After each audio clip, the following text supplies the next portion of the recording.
El bandolerismo andaluz. Diego Corrientes.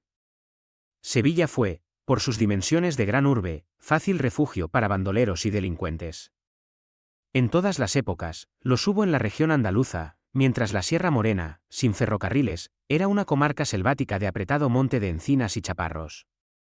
La aspereza y frondosidad de las montañas fomentaba en ella el bandolerismo, que se ocultaba en las cuevas, de las que hacía aposento y almacén del botín robado. Nadie se atrevía por esta causa a roturar y cultivar los terrenos, y porque no se cultivaban, prosperaba en ellos el bandolerismo, siendo así ambas cosas mutua y recíproca causa y recíproco efecto. Solamente cuando el ferrocarril facilitó el acceso, y se pobló la sierra, pudo ahuyentarse la serie de partidas de salteadores, acabándose el bandolerismo andaluz. Decíamos que los bandidos de la sierra bajaban con frecuencia a Sevilla, más o menos disfrazados, para vender aquí el botín de sus fechorías, o simplemente para holgarse y divertirse. Los lugares de la ciudad más frecuentados por los bandoleros, eran los mesones y posadas de la calle de la Alhóndiga, tan numerosos que se llamaba también con el nombre de calle de mesones. Entre estos, había uno llamado Posada del Paraíso y otro Posada del Camello, mesón de doña Juana Ponce, Posada de Ubrique y otras muchas.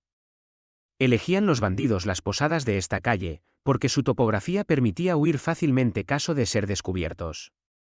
Cada posada de estas, estaba no en la misma calle Alhóndiga, sino en pequeñas callejuelas sin salida que nacen en la importante vía, y que solían tener, a través de dichas posadas, comunicación con otras calles. La justicia ordenó en muchas ocasiones tabicar y cerrar estas comunicaciones, pero sin resultado completamente satisfactorio. Algunos mesones alardeaban incluso en su rótula de esta comodidad e impunidad, como el llamado Mesón de las Dos Puertas, y otros, a la chita callando, o a cencerros tapados, abrían comunicaciones con las casas vecinas, para facilitar la clandestinidad de las entradas y salidas de sus huéspedes. El más célebre de los bandidos del siglo XVII fue, sin duda, Diego Corrientes, de quien se dice que asaltó en el Camino Real de Sevilla a Madrid, más de 1000 diligencias y sillas de postas. Preocupado el gobierno a la sazón de Carlos III, se envió a Sevilla, con cargo de juez especial para la represión del bandolerismo, al famoso letrado y alcalde del crimen, don Francisco de Pruna o de Bruna, que de ambos modos se le llamaba en los documentos. Sabedor del nombramiento Diego Corrientes, y de que don Francisco había afirmado que tan pronto llegase a Sevilla conseguiría detener al famoso bandido, aguardó este en Sierra Morena a que llegase don Francisco Bruna, en una espera paciente, y al cabo de un mes, en una diligencia, consiguió identificarle entre los pasajeros. Detuvo Diego Corrientes, con los hombres de su partida de caballistas, a boca de Trabuco, la diligencia, y mandó salir a los viajeros al campo.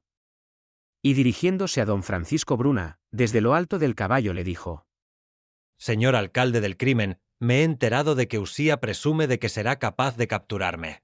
Sí, por cierto, y aún te haré ahorcar por este atrevimiento.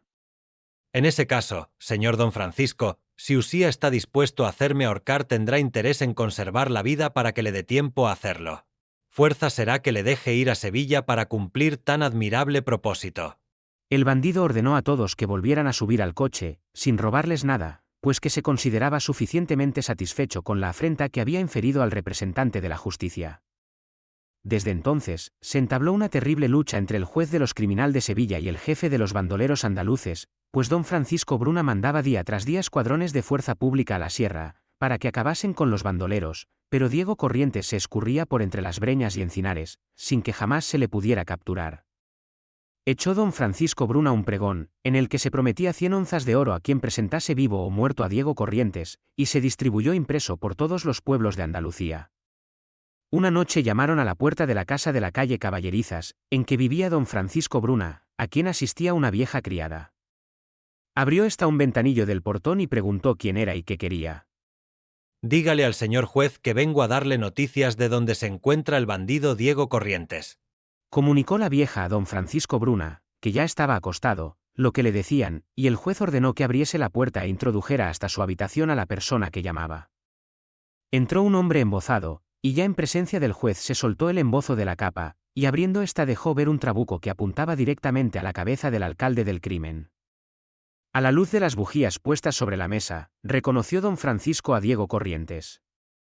Volvemos a encontrarnos, señor alcalde del crimen. Me he enterado en Utrera que Usía ha echado un bando prometiendo 100 onzas a quien presente a Diego Corrientes, vivo o muerto. Y como me hace falta ese dinero para pagar a mi cuadrilla, pues he venido a presentar a Diego Corrientes vivo. Entrégueme Usía las 100 onzas de oro del premio prometido.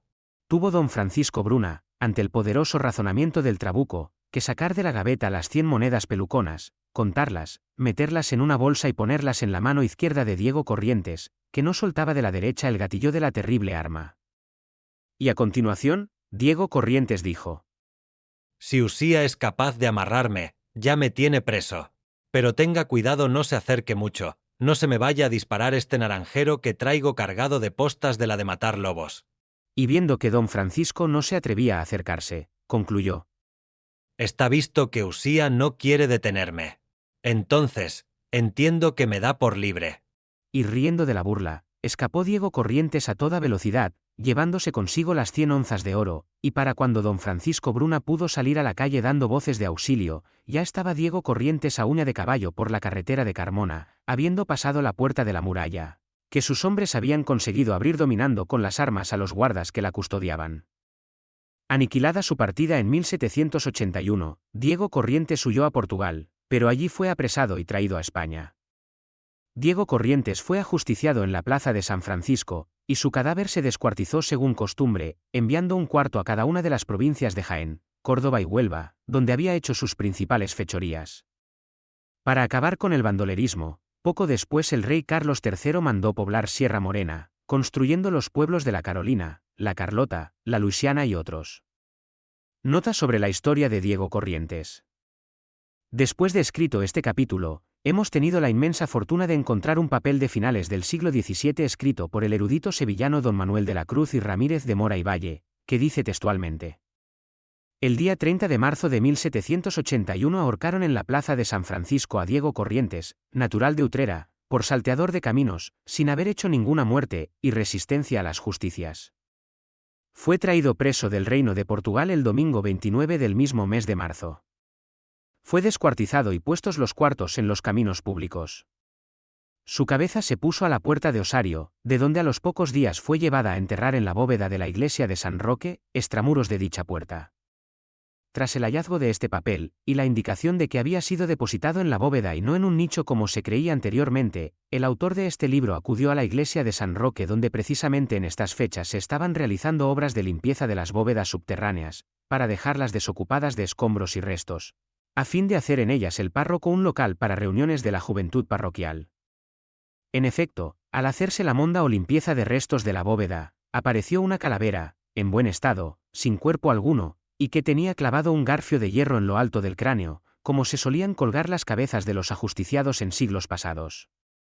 Desafortunadamente, en la noche siguiente al hallazgo, unos muchachos rompieron la valla de madera que se había puesto en la parte donde se realizaban las obras de desescombro, y se llevaron la calavera, informándonos algunos vecinos del barrio, que los mozalbetes la habían utilizado para jugar a la pelota, quedando destruida.